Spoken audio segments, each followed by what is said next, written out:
आवाज आ रही है आप लोगों को? ऑडियो वीडियो क्लियर है?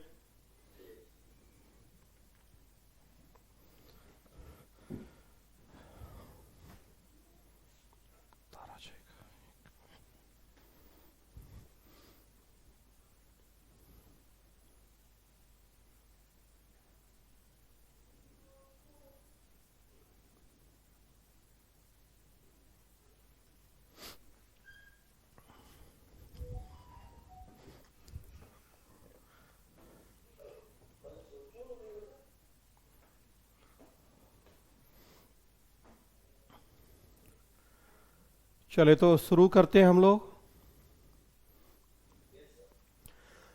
लोक प्रशासन का विकास हम लोग पढ़ रहे हैं। लोक प्रशासन के विकास के 5 चरणों की हमने अब तक आपसे बात की है। आज हम छठे और अंतिम चरण की बात करेंगे।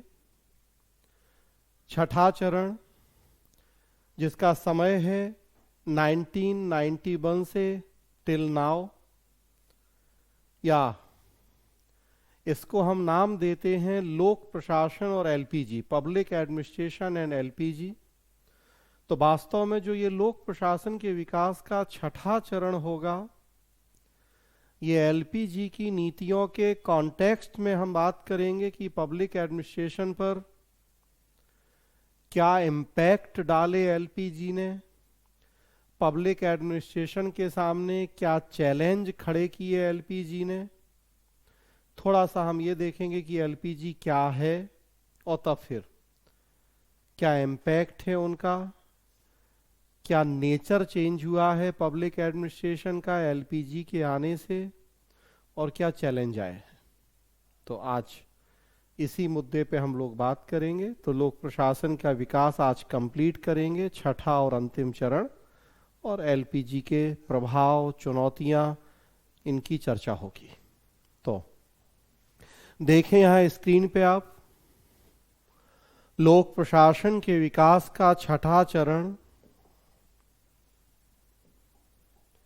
1991 से आज तक। नाम आप देख रहे हैं, वर्तमान प्रवृत्तियां, करेंट ट्रेंड्स, या लोक प्रशासन और एलपीजी। क्या है एलपीजी, थोड़ा सा उसको पहले यहां कुछ स्लाइड्स में दिखाया गया है, और तब उसके बाद उनके इम्पैक्ट और चैलेंज क्या है उसकी चर्चा है। तो एलपीजी क्या है, तो वास्तव में पूरी दुनिया को एक ग्लोबल विलेज या वैश्विक गांव के रूप में मानने की अवधारणा है एलपीजी की। या आप लोग अगर ऐसे धीरज देखिए बाहर हो गए हैं,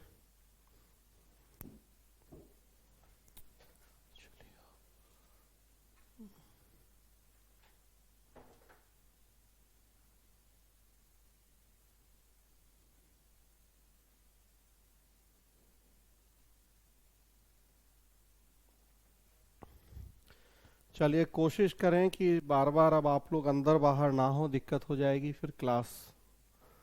मैंने बताया है कि अभी सतबीर छुट्टी पे हैं, मैं अकेला हूं, तो फिर बार बार मैनेज करने में समस्या होगी। अच्छा क्यों, तो धीरज तो अभी तो हमने ज्वाइन करवाया धीरज को। एक, अच्छा एक धीरज अंदर थे, एक धीरज बाहर थे, तो टाइम का थोड़ा ध्यान रखें। ठीक है चलिए। तो एलपीजी पूरी दुनिया को एक वैश्विक गांव या ग्लोबल विलेज के रूप में मानने की अवधारणा है। दूरियां खत्म हो जाएं, सब एक दूसरे से जुड़ जाएं। जैसे दो अड़ोसी पड़ोसी जुड़े होते हैं, वैसे ही पूरी दुनिया के लोग जुड़ जाएं, सारे देश जुड़ जाएं, वो देश काल सीमाओं के कोई मतलब नहीं रह जाएं। तो वास्तव में यही है एलपीजी। 4 तत्व बेसिकली शामिल हैं एलपीजी में।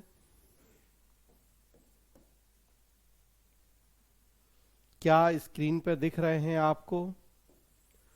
फर्स्ट पॉइंट लिखा है कि संसार के विभिन्न देशों में विभिन्न वस्तुओं का आदान प्रदान संभव बनाने के लिए जो व्यापार अवरोध होते हैं, कुछ ट्रेड बैरियर्स होते हैं, उन्हें हम कम कर दें, खत्म कर दें, इजीली हम मिल पाए, एक जगह से दूसरी जगह, दूसरी जगह से किसी और जगह आए जाएं, ट्रेड कॉमर्स कर पाए, तो रास्ते में जो रुकावटें, जो बाधाएं होती हैं, उनको खत्म कर दिया जाए। दूसरी चीज आप देख रहे हैं कि जो आधुनिक प्रौद्योगिकी है, मॉडर्न टेक्नोलॉजी है, उसका निर्बाध प्रवाह हो, मतलब उसके मार्ग में जो बैरियर हैं वो खत्म कर दिए जाए। उसके लिए रेड कारपेट बिछा दिया जाए, उपयुक्त वातावरण बना दें हम। अमेरिका की वैक्सीन भारत आ जाए इजीली, और भारत का कुछ अगर इस तरह का टेक्नोलॉजिकल डेवलपमेंट है तो वो अमेरिका पहुंच जाए बिना किसी बाधा रुकावट के। तीसरा देखिए कि जो कैपिटल है विभिन्न राष्ट्रों की या पूंजी है, उसका उसी तरह से मुक्त प्रवाह हो जाए, मतलब उसके मार्ग में जो अगर बैरियर हैं वो हम खत्म कर दें। विदेशी कंपनियां, विदेशी निवेशक आए, हमारे देश में पैसा लगाएं, एफडीआई को हम प्रमोट करें, हमारी कंपनियां भी दूसरे देशों में जाके अपना एक्सपेंशन करना चाहें करें। और चौथा है कि लेबर या श्रम का उसी तरीके से फ्री, बिना किसी बैरियर के आदान प्रदान हो, प्रवाह हो पाए। हमारे कितने सारे लोग दुनिया के दूसरे देशों में जाके सेवाएं दे रहे हैं, दूसरे देशों के लोग हमारे देशों में आ रहे हैं, कॉल सेंटर वगैरह का जमाना है, तो इजीली हम ये सारे काम कर पा रहे हैं। कितने सारे हमारे देश के लोग देखिए आप, यूपी बिहार के, सऊदी अरेबिया और कई सारी और कंट्रीज में जाते हैं, लेबर, कारपेंटर या अलग अलग कामों को करने के लिए 3-3 साल के कॉन्ट्रैक्ट पे जाते हैं, वहां सर्विस प्रोवाइड करते हैं। हमारी नर्सेस कितनी सारी इंडियन नर्स न्यूजीलैंड तो, ऑस्ट्रेलिया तो, कहां कहां जाके सर्विस दे रही हैं। तो ये 4 बातें शामिल हैं, एक फ्री ट्रेड, व्यापार, दूसरा टेक्नोलॉजी, तीसरा कैपिटल, पूंजी, और चौथा लेबर। तो मेनली इन 4 चीजों के रास्तों में जो रुकावटें, जो बाधाएं हैं, उन्हें हम दूर कर दें, फ्री कर दें इन चीजों को। फ्री मतलब कि इजीली इनका आदान प्रदान हो पाए एक देश से दूसरे देश में। यहाँ जो बाउंड्रीज हैं, सीमाएं, उनकी जो लिमिटेशंस हैं वो ना रह जाए। तो इसे बेसिकली एलपीजी में हम शामिल करते हैं। ग्लोबल विलेज कहते हैं कि जैसा गांव में कहीं भी आए जाए, कोई रोक टोक नहीं है, वैसे ही पूरी दुनिया में हो जाए। गांव वाला कॉन्सेप्ट कि कहीं भी आओ जाओ, किसी से मिलो जुलो, कोई रोक टोक नहीं, कोई नियम कानून नहीं ज्यादा।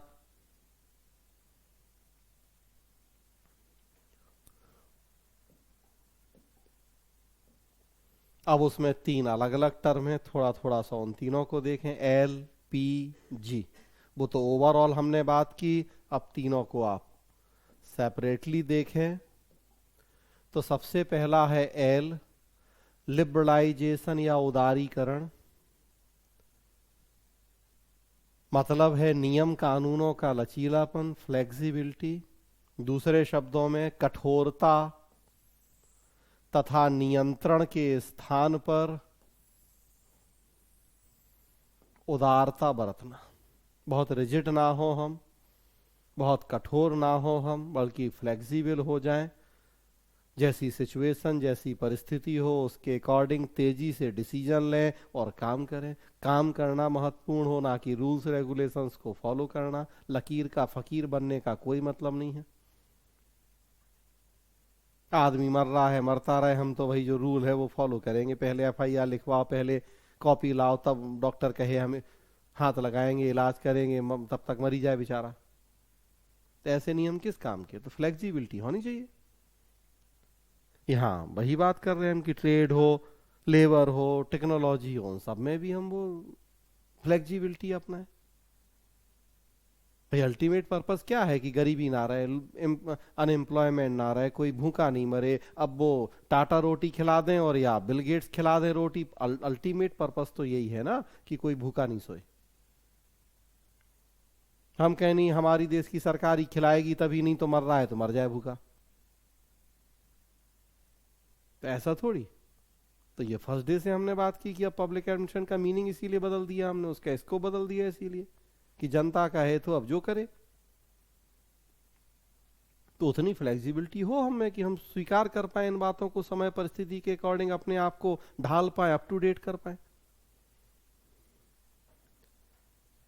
और जब वो उदारता या छूट अर्थव्यवस्था के क्षेत्र में होती है तो उसी को हम फिर आर्थिक उदारीकरण कहते हैं, इकोनॉमिक लिबरलाइजेशन। एक तो इन जनरल ओवरऑल हम बात कर रहे हैं कि भाई बहुत रिजिड ना हो, फ्लेक्सिबल रहें। अब ये फ्लेक्सिबिलिटी हम जिस फील्ड में, इकोनॉमिक फील्ड में करेंगे, अर्थव्यवस्था के क्षेत्र में तो आर्थिक उदारीकरण। मतलब अब वहां से जुड़े जो रूल्स रेगुलेशन, जो नियम कानून है, उन्हें उदार, उन्हें लचीला बना दे। हमारे देश में 90 के पहले बहुत कठोर नियम कानून थे। लाइसेंस राज आप पढ़ते हैं, इंस्पेक्टर राज आप पढ़ते हैं, छोटी सी एक इंडस्ट्री लगानी है, कोई फैक्ट्री खोलनी है, इतने सारे दुनिया भर के रूल्स रेगुलेशंस, इतने दफ्तरों के बाबुओं के चक्कर काटने पड़ेंगे कि सारी एनर्जी वहीं लग जाए, सारा जोश वहीं ठंडा पड़ जाए, आदमी काम ही नहीं कर पाए। तो क्या मतलब है उन सब चीजों का? उन्हें उदार बनाइए, लचीला बनाइए, इजीली लोगों को काम करने दीजिए। अपनी इकोनॉमी को, वहां जो कठोर नियम कानूनों का पूरा आपने जाल बना के रखा है, खत्म कीजिए उसको। तो ये आर्थिक उदारीकरण। अब उसके कुछ पॉइंट हैं, बातें जनरल सी हैं, आप जान रहे हैं, सो वो बस तेजी से देख लें। कुछ उसकी मान्यताएं या उसकी विशेषताएं कहें हम तो, उदारवादी प्रयासों को बढ़ावा देने वाली विचारधारा है। तो हम बात ही कर रहे हैं फ्लेक्सिबिलिटी की। पर्पस क्या है कि हमारी एफिशिएंसी बढ़ेगी, हम मॉडर्नाइज कर पाएंगे अपने आप को, नई टेक्नोलॉजी आएगी, पर्याप्त कैपिटल आएगा, तो हम अपने आप को आज के समय के अकॉर्डिंग बदल पाएंगे।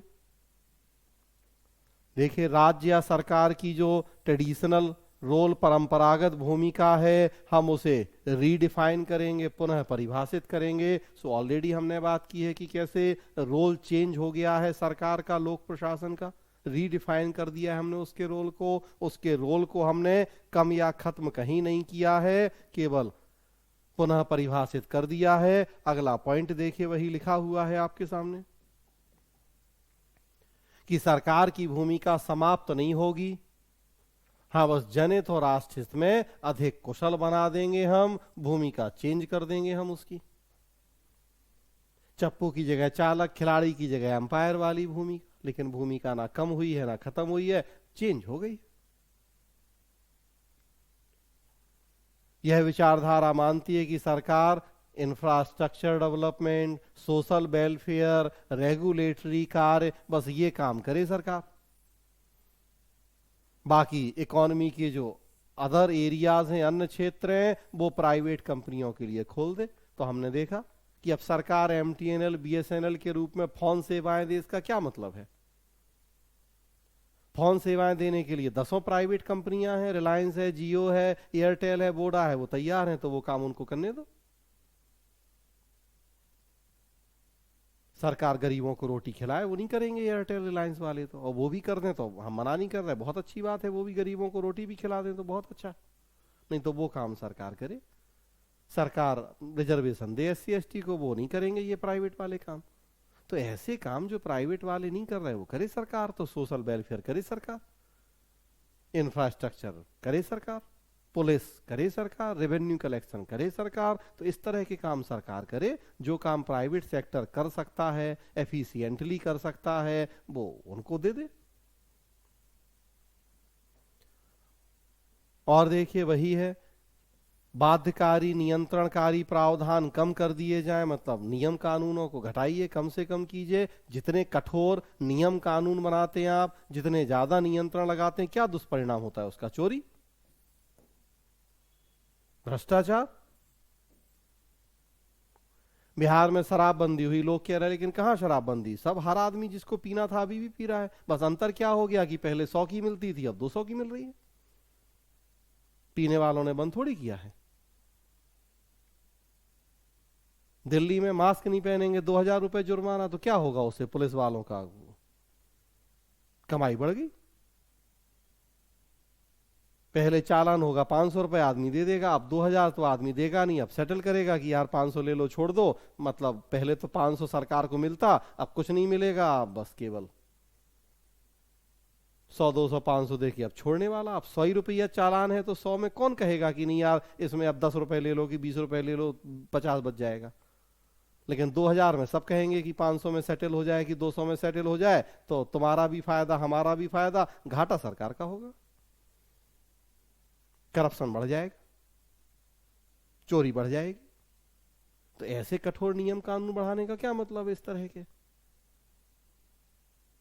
हमें ये लगता है कि डर हो जाएगा लोगों में, कुछ लोग शायद डरें, लेकिन उसका दूसरा ये भी दुष्परिणाम होता है कि चोरी बढ़ जाती है, करप्शन बढ़ जाता है, पुलिस वालों को बस नई नई कमाई के जरिए हो जाते हैं ये सब।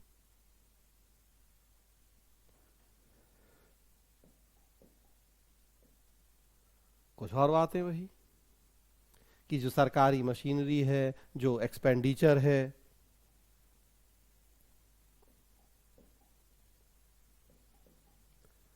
सरकारी मशीनरी, जो सरकार के एक्सपेंडिचर हैं, नियम हैं, सबका औचित्य सिद्ध कीजिए, देखिए जरूरत है कि नहीं है। इतने सारे सरकार के मंत्रालय विभाग बना रखे हैं, क्यों बना रखे हैं, क्या जरूरत है। इतने सारे सरकार के लोक उपक्रम खड़े कर रखे हैं, क्या जरूरत है। एयर इंडिया घाटे में चल रहा है फिर भी हम चला रहे हैं, BSNL घाटे में चल रहा है फिर भी हम चला रहे, क्यों। तब हर चीज के पीछे तर्क होना चाहिए, उसका औचित्य देखिए आप, है जरूरत की नहीं है। इतने सारे लोगों को सरकार XYZ श्रेणी की सुरक्षा दे रही है, बिना बात के खर्चे हो रहे हैं, एक एक आदमी की सुरक्षा में 20-20 40-40 जवान लगे हुए हैं, इतना खर्च है, कहां से आदमी को खाने को नहीं है। जरूरत है उस चीज की, वास्तव में उन लोगों को जरूरत है सुरक्षा की जिन लोगों को सुरक्षा दे रहे हैं। तो ये सब चीजें हम LPG के दौर में करते हैं, जो पूरा 30 साल हमने किया भी है काम। वैश्वीकरण, ग्लोबलाइजेशन, प्राइवेटाइजेशन, डिसइन्वेस्टमेंट, वी लाइसेंसिंग, सरकारी सहायता सब्सिडी वगैरह कम करना, सरकार के आकार को कम करना, पीछे भी ये हम बातें चूंकि LPG का प्रासंगिकता के संदर्भ में चर्चा कर चुके हैं, तो देखिए ये बातें हम कर चुके हैं कि इन सब चीजों पे जोर देते हैं। फाइनली पर्पज होता है कि हम सरकार को, लोक प्रशासन को कार्यकुशल बना दें, कम्पिटिटिव बना दें, सेल्फ डिपेंडेंट अर्थव्यवस्था हो जाए हमारी, ताकि जो पर्पज है वेलफेयर का, एक सुखी संपन्न समाज का, वो पूरा हो सके।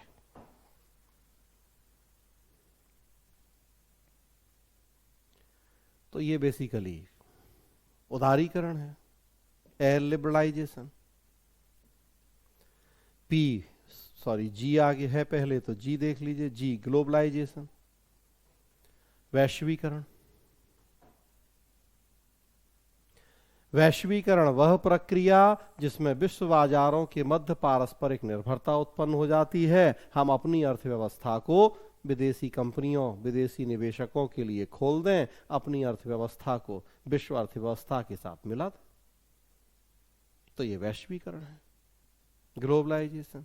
वैश्वीकरण की अवधारणा लोकलाइजेशन या स्थानीयकरण के ठीक अपोजिट, ठीक विपरीत अवधारणा है। स्थानीयकरण, अपना देश, अपने लोग, अपनी कंपनियां, उन्हीं को प्रमुखता, उन्हीं को प्रोत्साहन, और वैश्वीकरण नहीं, भाई पूरी दुनिया हमारी है।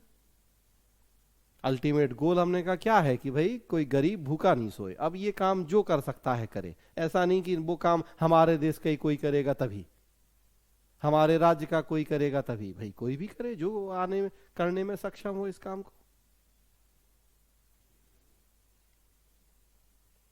फरीदाबाद की एक बेच, अभी आप अगर न्यूज़पेपर में पढ़ा होगा, छोटी सी न्यूज, लेकिन देखें तो लंदन की कोई महिला, उसे भाई पशु प्रेमी थी, गोद लेके लंदन ले गई फ्लाइट में। वो क्या, तो वो जो कुतिया थी, बिच थी, वो मतलब रोड एक सामान्य, कोई ऐसा भी नहीं किसी की पालतू, रोड पे जो चलने वाले होते हैं कुत्ते वो। और उसके वो विकलांग थी, हाथ हाथ पैर उसके टूटे हुए थे। कल ही परसों भी अखबार में थी फोटो कि भैया अब लंदन में रहेगी वो। तो यही है ग्लोबलाइजेशन, वैश्वीकरण की है, वो देश काल की सीमाएं खत्म कर दें हम। लोकलाइजेशन, स्थानीयकरण, ये सब नहीं। जो आगे आना चाहे आए, मोस्ट वेलकम, सबका स्वागत है, सबके लिए हमने रेड कारपेट बिछा के रखा है। बस हमारे ये शर्तें हैं, हमारे ये नियम कानून है, ये मानना पड़ेंगे, और फिर उसके बाद आओ।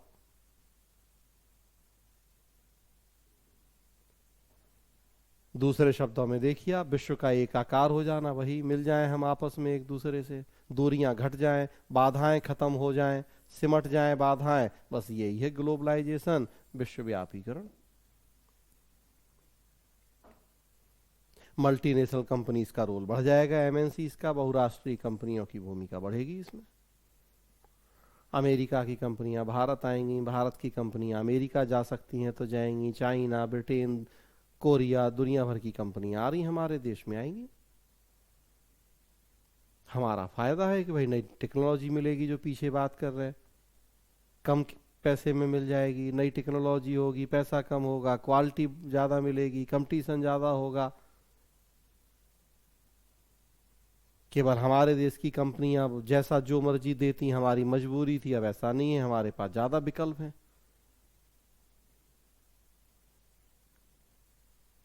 अल्टीमेटली पर्पस तो भाई पब्लिक इंटरेस्ट, जनता का हित ही है, तो ज्यादा विकल्प लोगों को हम दे दें, ज्यादा क्वालिटी दे दें, पैसा कम, तो भाई यही तो है पब्लिक इंटरेस्ट।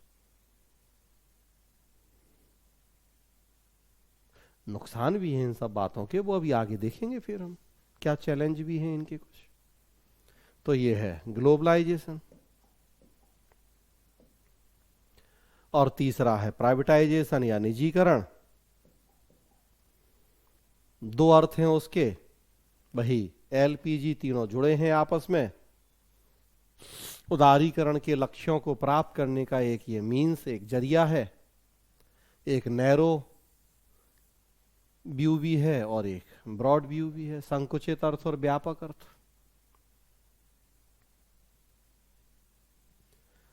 संकुचित अर्थ है कि उन इकाइयों के स्वामित्व को निजी क्षेत्र को ट्रांसफर कर देना जो अभी तक सरकारी स्वामित्व नियंत्रण में थी।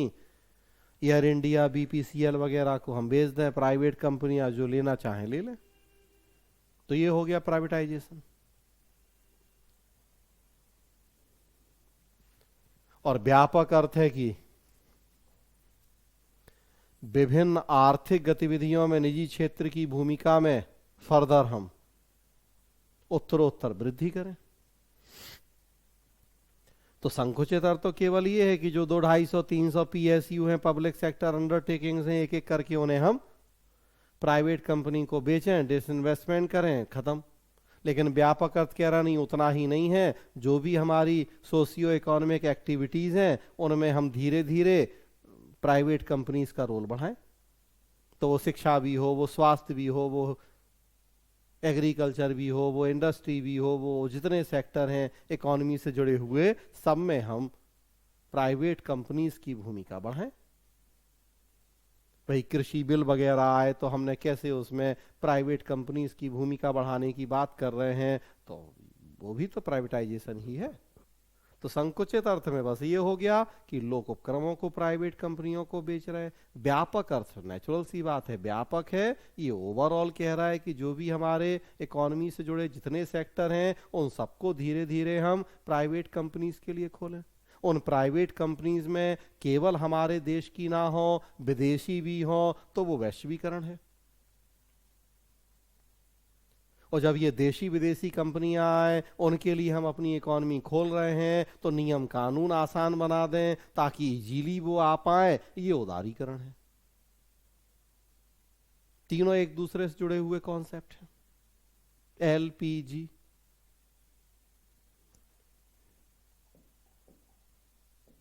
निजीकरण के कुछ उद्देश्य विशेषताएं लिखी हैं, बातें घूम फिर के वही हैं कि घाटे में रहने वाले लोक उपक्रमों को हम बंद करेंगे फायदे वाले तो चलिए चलाते ही भी रहे, जो घाटे में हैं उन्हें बंद कर दिया जाए, ताकि जो हमारा फिजिकल डेफिसिट, राजकोषीय घाटा होता है, वो हम कम कर पाएं, फिजिकल बैलेंस मेंटेन कर पाएं हम। वैश्विक आर्थिक तंत्र से किसी देश की अर्थव्यवस्था को जोड़ दें, नई टेक्नोलॉजी आ जाए, कंपटीशन हो जाए, एफिशिएंसी बढ़ जाए, उससे हमारी प्रोडक्टिविटी बढ़ जाए। बातें देखिए सारी घूम फिर के वही है। पर्पस कहें, तरीके कहें तो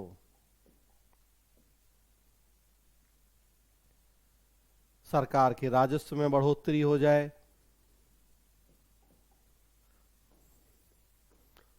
फॉरेन एक्सचेंज या विदेशी मुद्रा भंडार हमारा अच्छा हो जाए, लोग पढ़ लिख जाएं, एम्प्लॉयमेंट मिल जाए लोगों को, शिक्षा, स्वास्थ्य, ये सब सोशल डेवलपमेंट होगा जब पैसा होगा सरकार के पास। तो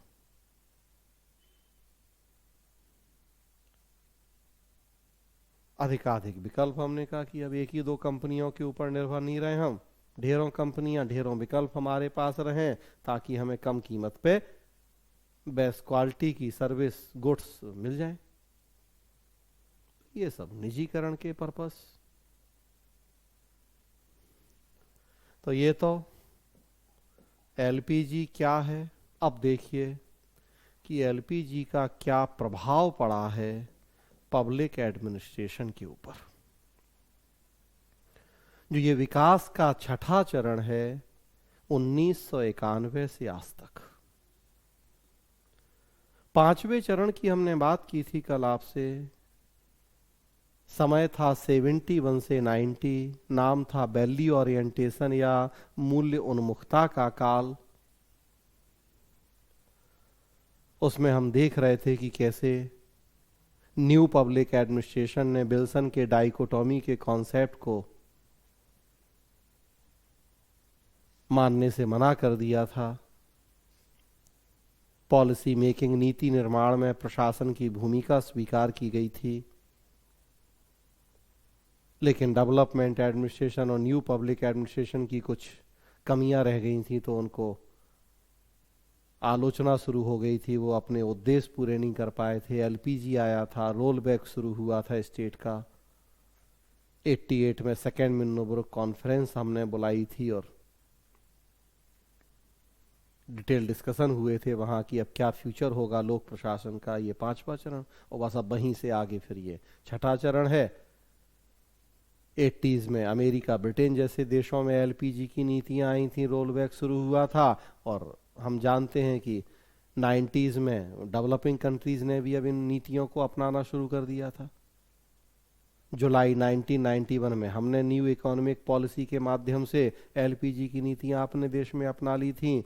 तो अब ये ज्यादा ग्लोबल कॉन्सेप्ट 90s में बना था एलपीजी का, वहीं से फिर हमने ये 6 फेस मान लिया है 91 से अभी तक।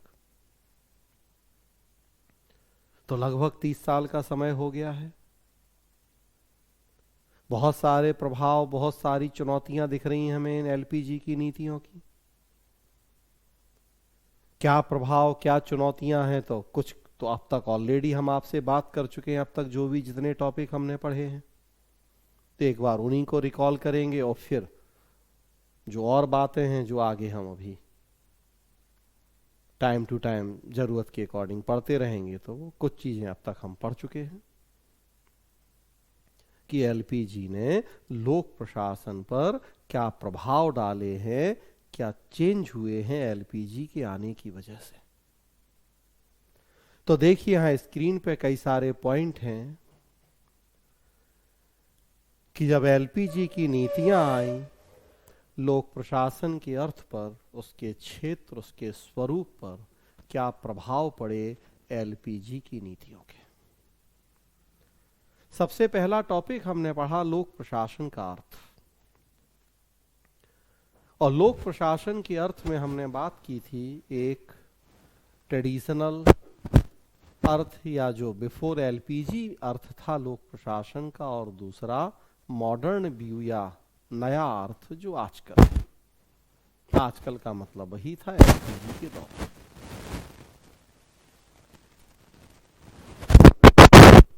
तो परंपरागत अर्थ हमने पढ़ा जनता के हित में किए गए सरकारी कार्यों का प्रशासन लोक प्रशासन है। समझ आ रही है आप लोगों को?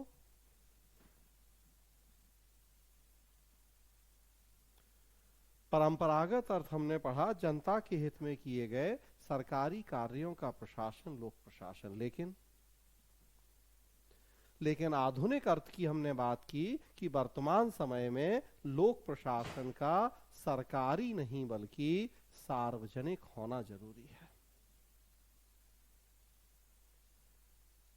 अब हमने लोक प्रशासन के दायरे में सरकार के साथ साथ गैर सरकारी संगठनों, स्वयंसेवी संस्थाओं की भूमिका को भी स्वीकार कर लिया है। बड़ी बड़ी प्राइवेट कंपनीज को भी अब हमने लोक प्रशासन में शामिल किया है, जो प्रत्यक्ष या अप्रत्यक्ष रूप में जनता के हितों से जुड़ी हैं। कॉरपोरेट सोशल रिस्पॉन्सिबिलिटी जैसे कॉन्सेप्ट हैं आज के दिनों में, तो वो बड़ी बड़ी कंपनियां भी वो सरकार से सब्सिडी लेती हैं, सरकार से सहायता लेती हैं, टैक्स में छूट लेती हैं, तो फिर वो भी जनता के हितों को आज पूरी तरह से इग्नोर करने की स्थिति में नहीं। ये देखिए अर्थ क्षेत्र में हमने चेंज पढ़े, वही बातें यहां सबसे पहली लिखी हैं। एलपीजी के प्रभाव में सबसे पहला पॉइंट आप देखें कि अब हम सरकारी के साथ साथ गैर सरकारी स्वयंसेवी को भी लोक प्रशासन में शामिल करते हैं। मतलब आप जानते हैं, डिटेल चर्चा ऑलरेडी हम कर चुके हैं। दूसरा पॉइंट देखिए कि बड़ी बड़ी निजी कंपनियों को हमने शामिल कर लिया है।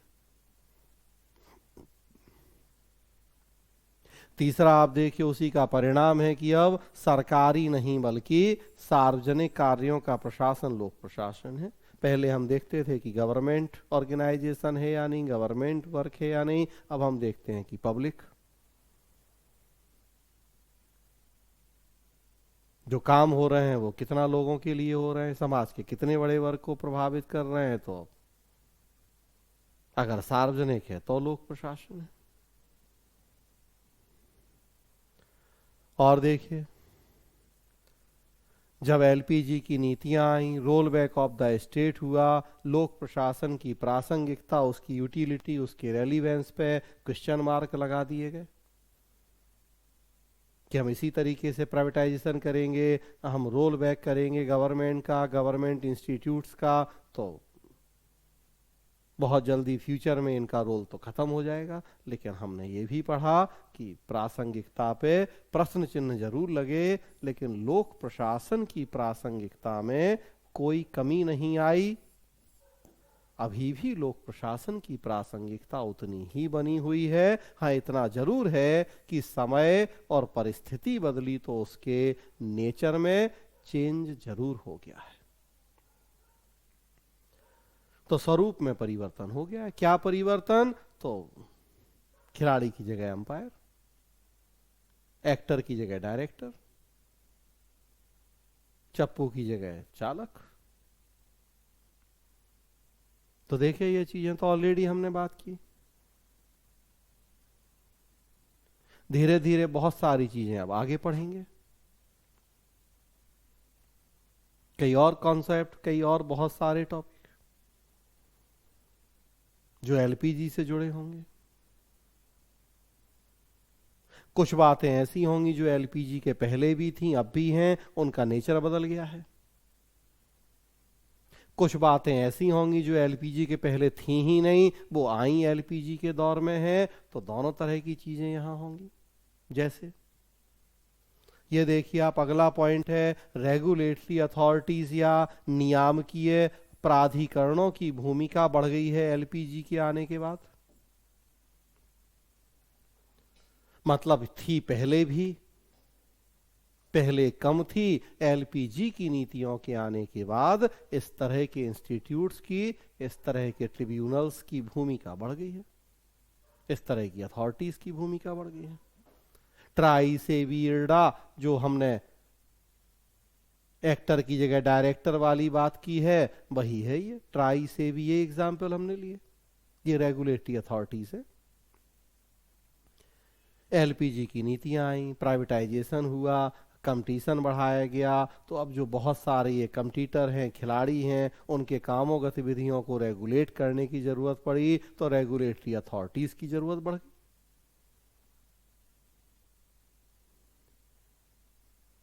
पहले भी होते थे, उतने नहीं होते थे, इलेक्शन कमीशन वगैरह, ये भी रेगुलेटरी अथॉरिटी, ये तो हमारे संविधान से ही मौजूद है।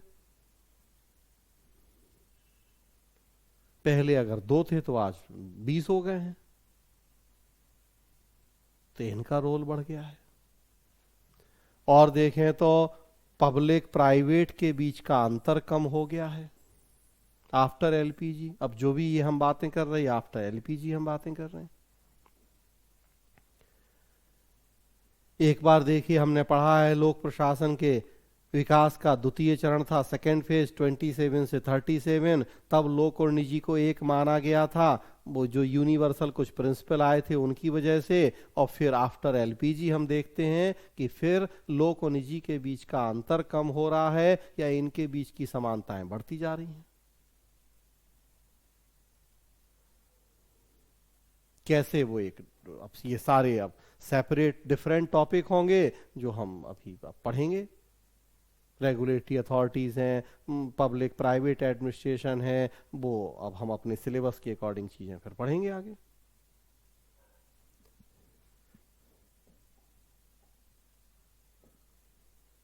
और देखिए आगे, वर्तमान समय में पब्लिक प्राइवेट पार्टनरशिप या लोक निजी भागीदारी पर बल दिया जा रहा है, PPP। हमें समझ में आ रहा है कि ना अकेले सबको सरकार और सरकारी संस्थाओं के भरोसे बैठने से होगा, ना अकेले बाजार के भरोसे हम बैठ सकते हैं। सरकार की भी कुछ स्ट्रेंथ हैं, वीकनेस हैं, प्राइवेट कंपनीज की भी स्ट्रेंथ हैं, वीकनेस हैं, तो हमें इन दोनों को मिलाना पड़ेगा, इनको पार्टनर, इनको भागीदार बनाना पड़ेगा, तो ज़्यादा बेहतर ढंग से हमारे जो पर्पस हैं वो फुलफिल हो पाएंगे, हम उद्देश्य पूरे कर पाएंगे। तो आजकल अब पब्लिक प्राइवेट पार्टनरशिप, लोक निजी भागीदारी का जमाना है, PPP। एलपीजी के बाद ही हमें समझ में आई है ये बात। और देखें तो corporate governance, corporate social responsibility पे बल दिया जा रहा है। भाई जब मल्टीनेशनल कंपनीज, या दूसरे शब्दों में कहें बड़े बड़े कॉरपोरेट्स की भूमिका बढ़ना शुरू हुई, तब फिर हमें जरूरत पड़ी कि इन कॉरपोरेट्स के कामों गतिविधियों को भी रेगुलेट करने के लिए गवर्नेंस होनी चाहिए। जब तक इन प्राइवेट कंपनीज की, कॉरपोरेट्स की भूमिका कम थी, लिमिटेड थी, तो हमें नहीं थी जरूरत उनके कामों गतिविधियों को कंट्रोल करने की, रेगुलेट करने की, कोई अलग गवर्नेंस की जरूरत नहीं थी। लेकिन आज है जरूरत, क्योंकि आज इन कॉरपोरेट्स के बिना तो हम कल्पना ही नहीं कर सकते अपनी इकोनॉमी की। और फिर जब ये कॉरपोरेट्स आते हैं, 2 अच्छे होते हैं तो 2 बुरे भी आ जाते हैं उसमें। वो केवल अपना इंटरेस्ट देखने लगते हैं, गड़बड़ करने लगते हैं, घोटाले करने लगते हैं, पैसा खा के भागने लगते हैं, वो नीरव मोदी बन जाते हैं, वो विजय माल्या बन जाते हैं। तो फिर मजबूरी में हमें अब उनको रेगुलेट करने की जरूरत पड़ जाती है। तो कॉरपोरेट गवर्नेंस, सरकार जब अपने आकार को कम करती है, तो फिर अब वो जो सरकार की सोशल रिस्पॉन्सिबिलिटीज हैं वो पूरे नहीं कर पाती अकेले सरकार, क्योंकि उसने अपना रोल घटाया है। तो वैसी स्थिति में अब इन कॉरपोरेट से हम ये भी अपेक्षा करने लगते हैं फिर कि आप आइए, केवल कमाई नहीं कीजिए, थोड़ा सा सोशल रिस्पॉन्सिबिलिटीज को भी पूरा करने में सरकार को हेल्प कीजिए। तो CSR का कॉन्सेप्ट, ये पहले भी थे कॉन्सेप्ट, बस एलपीजी के बाद बढ़ गए, इनकी डिमांड, इनकी जरूरत बढ़ गई। और देखें तो न्यू पब्लिक मैनेजमेंट, नवीन लोक प्रबंधन का कॉन्सेप्ट आ गया। फर्स्ट मिन्नोब्रुक के बाद आया था न्यू पब्लिक एडमिनिस्ट्रेशन, नवीन लोक प्रशासन का कॉन्सेप्ट। और सेकेंड मिन्नोब्रुक के बाद आ गया न्यू पब्लिक मैनेजमेंट, नवीन लोक प्रबंधन का कॉन्सेप्ट, जिसमें 3E पर बल दिया गया। 3E क्या? Efficiency, economy and effectiveness. कार्यकुशलता, मितव्ययिता और प्रभावशीलता। 3E का कॉन्सेप्ट आया नवीन लोक प्रबंधन में, और ये नवीन लोक प्रबंधन आया सेकेंड मिन्नो-ब्रुक मतलब एलपीजी के दिनों में। हमने पब्लिक सेक्टर या सरकारी क्षेत्र में जो प्राइवेट कंपनीज हैं उनका जो मैनेजमेंट का तरीका है उनको हमने सरकारी क्षेत्र में इंट्रोड्यूस करना शुरू किया, अपनाना शुरू किया। कुछ चीजें नवीन लोक प्रशासन से ली, कुछ चीजें निजी प्रबंधन से ली, दोनों को मिला दिया, नवीन लोक प्रबंधन बन गया।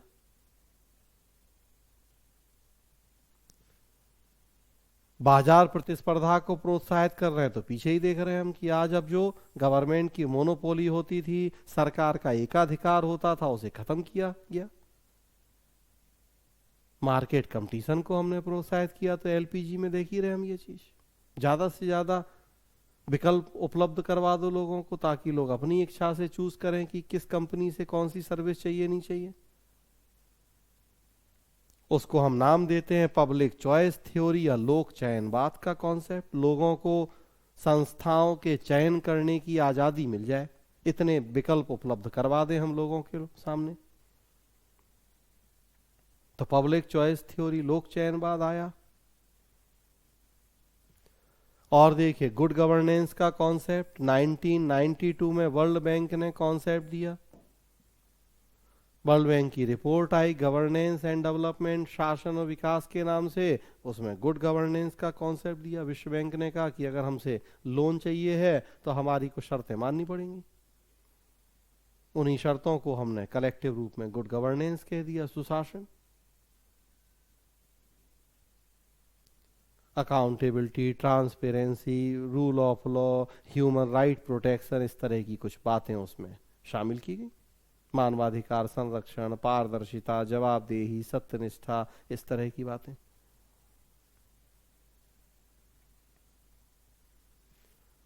डिजिटल एरा गवर्नेंस का कॉन्सेप्ट आया 2005 में।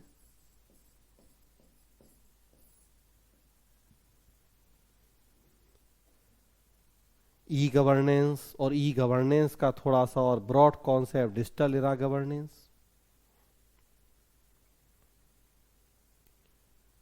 पैट्रिक डनलेवी, हेलन मार्गेट्स, दो पढ़ेंगे हम थिंकर स्कॉलर, उन्होंने ये कॉन्सेप्ट दिया। बेसिकली न्यू पब्लिक मैनेजमेंट या नवीन लोक प्रबंधन की कमियों के संदर्भ में कॉन्सेप्ट आया वो।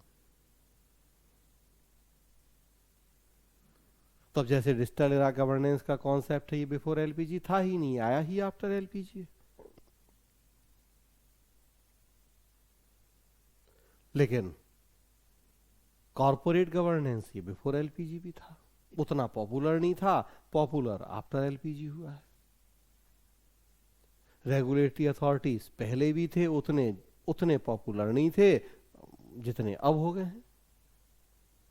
तो हमने कहा कुछ चीजें ऐसी हैं जो पहले थी नहीं, आई ही वो एलपीजी की नीतियों के संदर्भ में हैं, और कुछ चीजें ऐसी हैं जो पहले भी थी, उनका नेचर बदल गया है, उनका एरिया बदल गया है, उनका इंपॉर्टेंस, उनका रोल बदल गया है।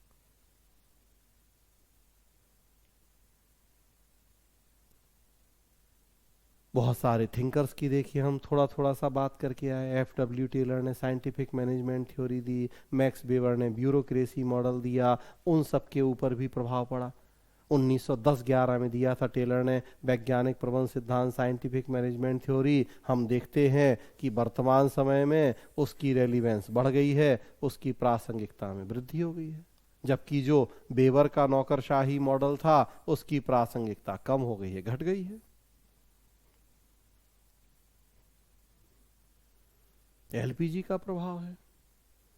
एलपीजी की नीतियां आई, हम role back of the state की बात कर रहे हैं, तो role back of the bureaucracy भी, या दूसरे शब्दों में कहें तो डी ब्यूरोक्रेटाइजेशन पे बल दिया जा रहा है, गैर नौकरशाहीकरण। तो वेबर की प्रासंगिकता कम हो गई है, जबकि टेलर की जो साइंटिफिक मैनेजमेंट थ्योरी थी वो प्राइवेट कंपनीज के क्षेत्र में आई थी, और आजकल एनपीएम के माध्यम से हम प्राइवेट कंपनियों का जो मैनेजमेंट है, वर्क कल्चर है, उसी को अडॉप्ट कर रहे हैं पब्लिक एडमिनिस्ट्रेशन में। तो साइंटिफिक मैनेजमेंट जैसी थ्योरीज की प्रासंगिकता बढ़ गई है। एलपीजी का ही इम्पैक्ट है ये। कि आज से 100 साल 80 साल पहले जो थ्योरीज आई थी कुछ ज़्यादा उपयोगी हो गई हैं, कुछ की उपयोगिता घट गई है। तो प्रभाव है एलपीजी का।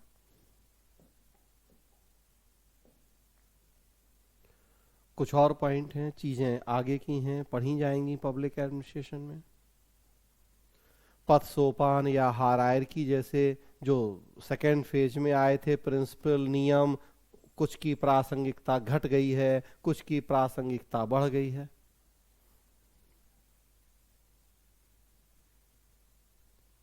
रिक्रूटमेंट ट्रेनिंग जो पद्धतियां हैं उनमें आज चेंज की जरूरत पड़ रही है हमें।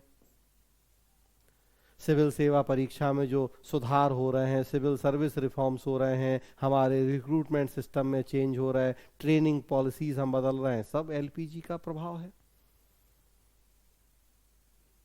सिविल सेवा परीक्षा में इंग्लिश पे जोर दिया जा रहा है, जरूरत है, वही एलपीजी का जमाना है। प्राइवेट कंपनीज आ रही हैं, मल्टीनेशनल कंपनीज आ रही हैं, हमारे सिविल सेवकों को अंग्रेजी नहीं आती है, कैसे मल्टीनेशनल कंपनीज के साथ मीटिंग करेंगे, बात करेंगे, काम करेंगे।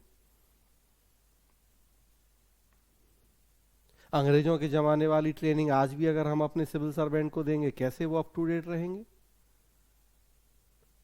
कैसे आज वो साइबर क्राइम और ई कचरा और ग्लोबल वार्मिंग और ग्लोबल कूलिंग और जो वैश्विक दबाव हैं उनको झेल पाएंगे? तो हमें आज के अकॉर्डिंग ट्रेनिंग देनी पड़ेगी, उसके अकॉर्डिंग ट्रेनिंग सिस्टम को बदलना पड़ेगा, ट्रेनिंग के सिलेबस को बदलना पड़ेगा, टेक्निक्स को बदलना पड़ेगा।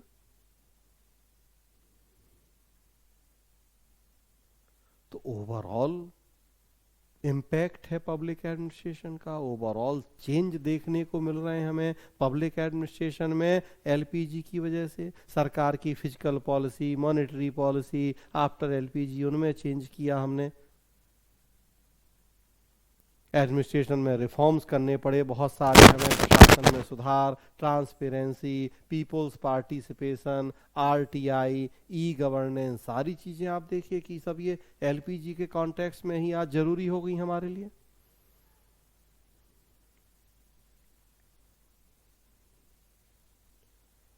अगर गुड गवर्नेंस नहीं होगा, हमने कहा एलपीजी कैसे होगा, कैसे विदेशी कंपनी आएंगी हमारे देश में? गुड गवर्नेंस के ही सब ये पैरामीटर है, एक तरह से ट्रांसपेरेंसी हो, पीपल्स पार्टिसिपेशन हो, रूल ऑफ लॉ हो, ह्यूमन राइट प्रोटेक्शन, मानवाधिकार संरक्षण। वर्ल्ड बैंक ने गुड गवर्नेंस का एक पैरामीटर बताया ही। तो इस तरह से आप देखें ओवरऑल लोक प्रशासन में बहुत सारे चेंज देखे गए। लॉ एंड ऑर्डर की स्थिति देखिए आज कितनी जटिल हो गई हमारे लिए, कितनी चुनौतीपूर्ण हो गई। साइबर क्राइम आज एक सबसे बड़ी समस्या हमारे लिए बन गई है, लॉ एंड ऑर्डर के लिए इतनी बड़ी समस्या बन गई है। जब टेक्नोलॉजी आएगी तो भाई अच्छे के साथ बुरी चीजें भी लेके आएगी, और हम लोगों के देश में बुरी तो पहले आ जाती हैं चीजें।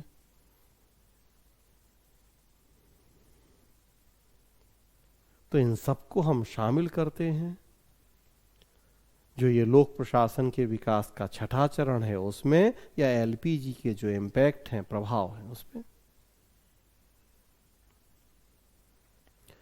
इसी फेज में 2008 में थर्ड मिन्नोब्रुक कॉन्फ्रेंस भी हुई है।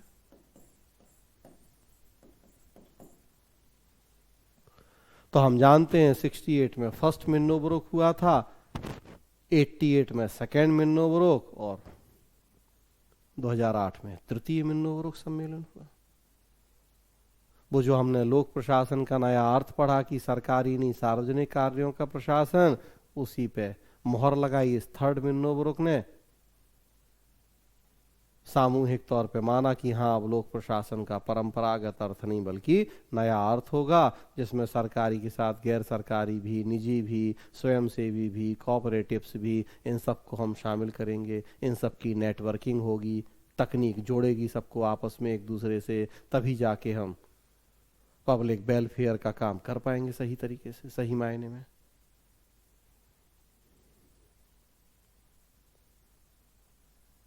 तो ये छठा चरण है लोक प्रशासन के विकास का, एलपीजी के प्रभाव हैं ये।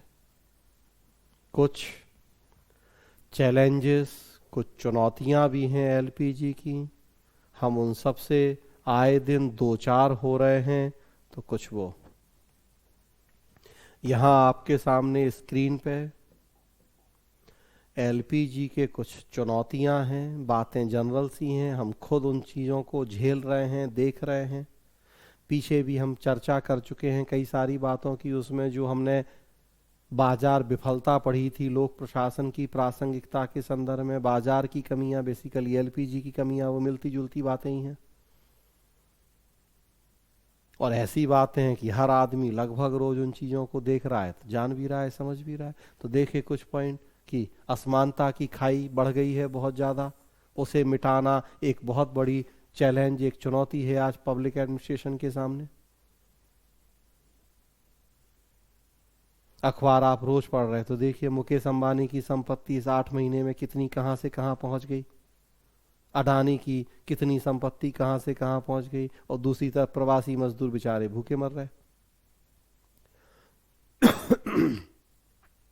1% लोगों के पास 60% से ज्यादा संपत्ति है। हमारे देश में भी, पूरी दुनिया भी देखें आप, डेटा देखें तो उठा के, तो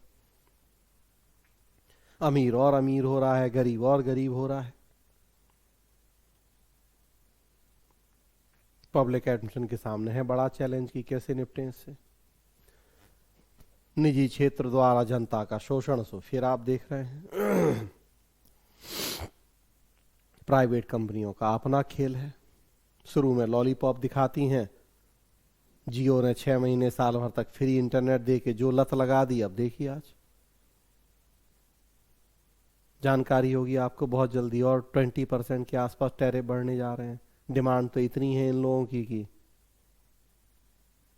वो जो अभी 600 रुपए में 84 दिन का रिचार्ज कर रहे हैं, वो 3500 हो जाए, वो इतनी डिमांड है उनकी। अब आदत लग गई है फ्री की, रोज 1.5 GB डेटा या उसकी, अब लेकिन धीरे धीरे वो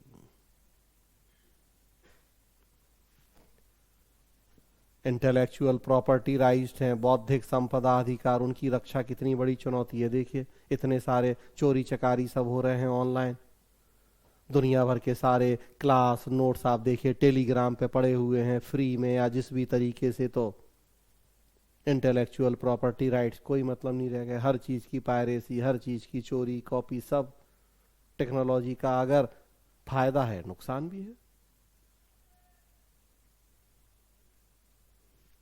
साइबर क्राइम जान ही रहे आप, इंफॉर्मेशन वारफेयर जान ही रहे आप, पाकिस्तान आए दिन हमारी साइट्स हैक कर ले, ऊट पटांग उसमें सूचनाएं डाल दे, चाइना और सब अभी देख रहे आप कि 43 ऐप्स आज ही बैन करने पड़े सरकार को। तो सब किस तरीके से आज इंफॉर्मेशन वॉरफेयर हो रहा है, क्राइम कितने ज्यादा बढ़ गए हैं। ग्लोबल टेररिज्म, वैश्विक आतंकवाद, आईएस से लेके आप देखिए सब चीजें, उसमें आर्थिक आतंकवाद भी है, जाली मुद्रा, फेक करेंसी वगैरह, कितना पाकिस्तान वगैरह हमारे लिए सिरदर्द बने हुए हैं इन सब चीजों के लिए।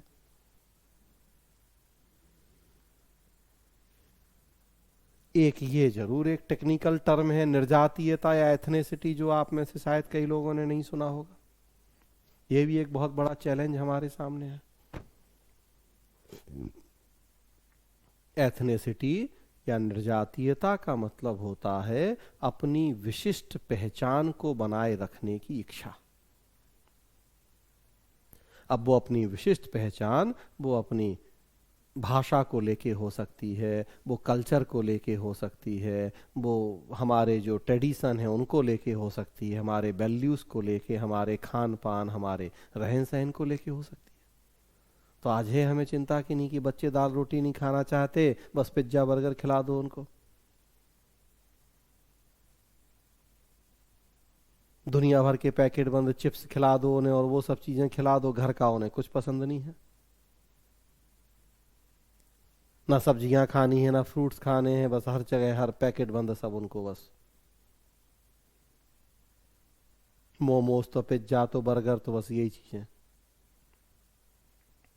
मतलब हमारा अपना खान पान खत्म हो रहा है, हम दूसरों का अपना रहे।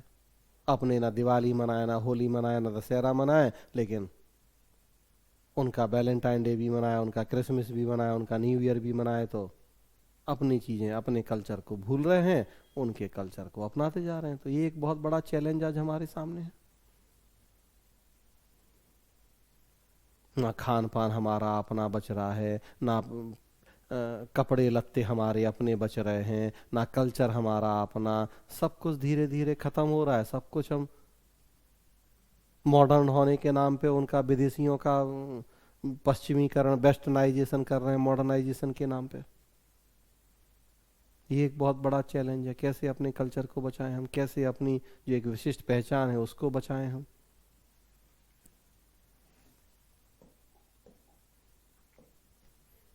कुछ और पॉइंट लिखे हुए हैं।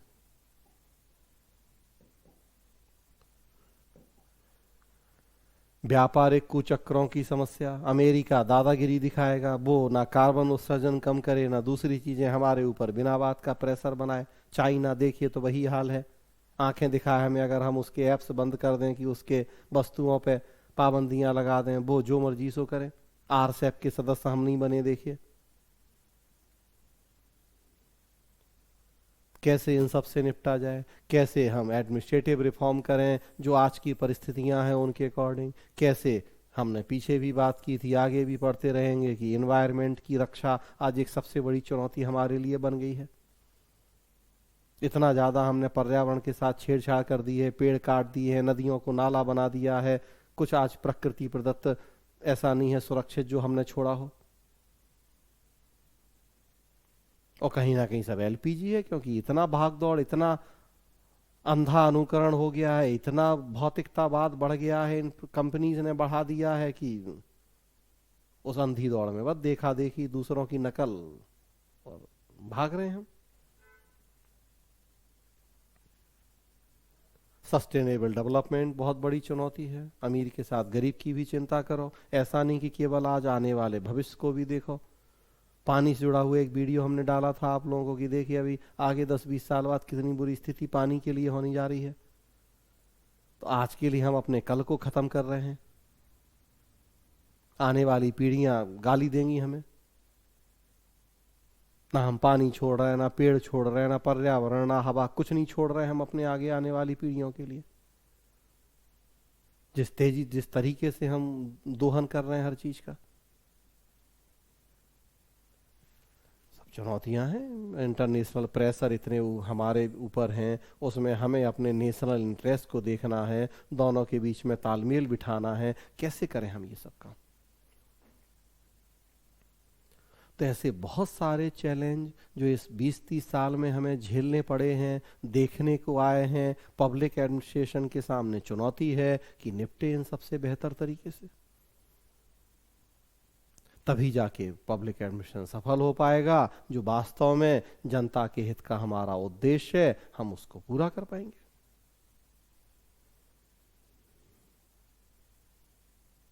तो ये पूरा टॉपिक था एलपीजी, पब्लिक एडमिशन पे उसके इम्पैक्ट, उसके चैलेंजेस क्या है एलपीजी, लोक प्रशासन के विकास का छठा चरण, ओवरऑल पूरा लोक प्रशासन का विकास फ्रॉम 1887 टू टिल नाउ, आज तक। तो मेरी तरफ से आज की क्लास यहीं तक थी। कुछ पूछना चाहते हैं पूछ सकते हैं। कल का टॉपिक होगा public administration and private administration, लोक प्रशासन और निजी प्रशासन अगला टॉपिक। तो हम देखेंगे कि क्या संबंध है लोक प्रशासन के निजी प्रशासन के, समानताएं क्या हैं, असमानताएं क्या हैं।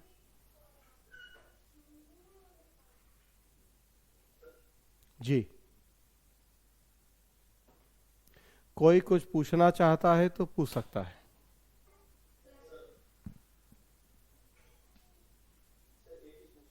जी। हम्म। हम्म।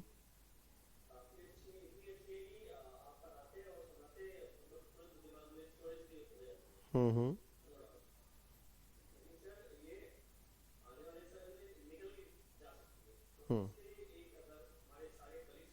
हम्म। हम्म। हम्म। हम्म।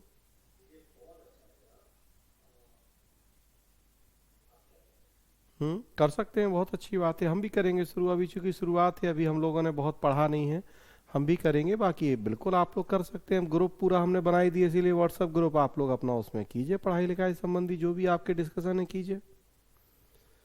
जहाँ जो मेरे उसमें सहयोग की जरूरत होगी वो फिर मैं भी उसको करता रहूंगा ऐड ऑन, बाकी आप लोग आपस में बिल्कुल करें, अच्छी बात है ये तो। व्हाट्सएप ग्रुप का तो पर्पस केवल ये थोड़ी है कि हम केवल लिंक आपको भेजें और आप उसको देख के क्लास ज्वाइन करें, अपने पढ़ाई लिखाई से जुड़े हुए जो भी इशू हैं करें उनको डिस्कस। जी।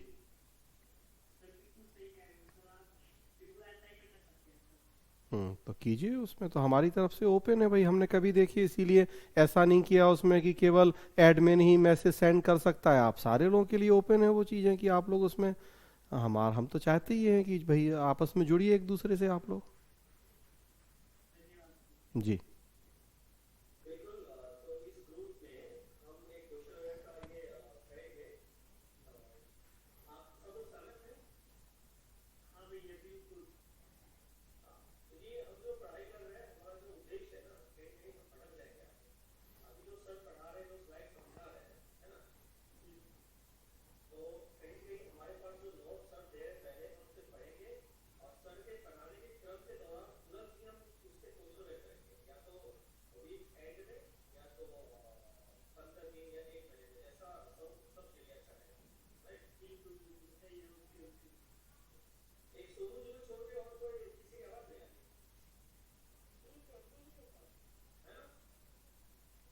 नहीं, अच्छी बात है, कीजिए कीजिए, आप लोग कीजिए आपस में शुरू, धीरे धीरे फिर उसमें सहमति बनेगी, सारे अच्छे लोग हैं, आप लोग अच्छे स्टूडेंट हैं सब, तो बिल्कुल अब इसमें करेंगे। हम्म।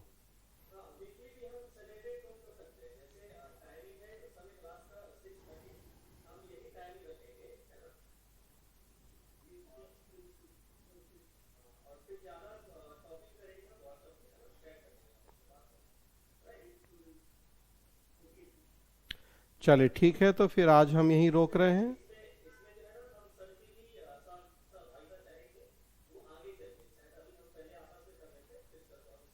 हाँ नहीं, तो हम तो हैं ही, हम तो सारे ग्रुप्स में हैं ही, जहाँ जैसी ज़रूरत होगी तो वो हम तो आपको करते ही रहेंगे।